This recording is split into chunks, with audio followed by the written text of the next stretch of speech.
কি রকম জাউরার জাউরা।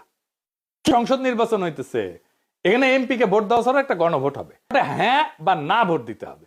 হ্যাঁ ভোট দিলে কি কি পাবেন?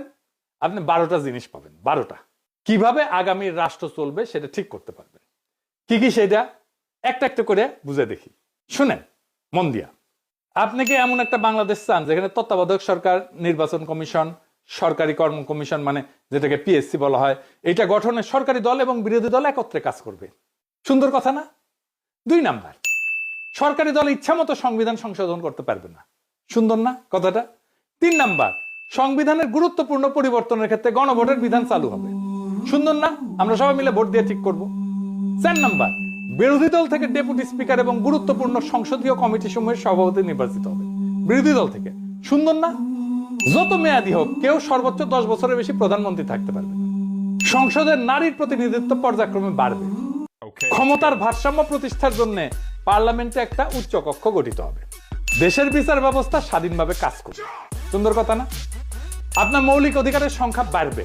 কি রকম একটা মৌলিক অধিকার হইতেছে, ইন্টারনেট সেবা কখনো বন্ধ করা যাবে না, এটাকে মৌলিক অধিকার হিসেবে ঘোষণা দিবে। তার হাসিনা এটা বন্ধ করে দিচ্ছিল। দণ্ডপ্রাপ্ত অপরাধীকে রাষ্ট্রপতি ইচ্ছা মতো ক্ষমা করতে পারবে না। ফাঁসি দিলেও তো ক্ষমা করে দেয়, জেল দিলেও ক্ষমা করে দেয়। রাষ্ট্রপতি এবং প্রধানমন্ত্রী ক্ষমতার মধ্যে ভারসাম্য থাকবে। রাষ্ট্রভাষা বাংলার মর্যাদার পাশাপাশি অন্যান্য জাতিগোষ্ঠীর ভাষাও সাংবিধানিক ভাবে স্বীকৃতি হবে। সব সুন্দর কথা না? 12টা কথা। হ্যাঁ ভোট দিলে সবগুলো পাবেন, এই যতগুলো আছে সবগুলো। না ভোট দিলে কিছুই পাবে। কিন্তু বিএনপি কি বলতেছে দেখেন, বিএনপি কি বলতেছে, বলে না ভোটের ক্যাম্পেইন করতে। কি রকম জাউরার জাউরা, কি রকম খাইস্টা। এইবার ভোটে যদি বিএনপি জিতে তাহলে আওয়ামী লীগ ফিরবে, লিগে রাখতে পারে। এটা তো আমার কথা না, আপনারা তো বিএনপির লোকদের মুখে শুনলেন, তাই না?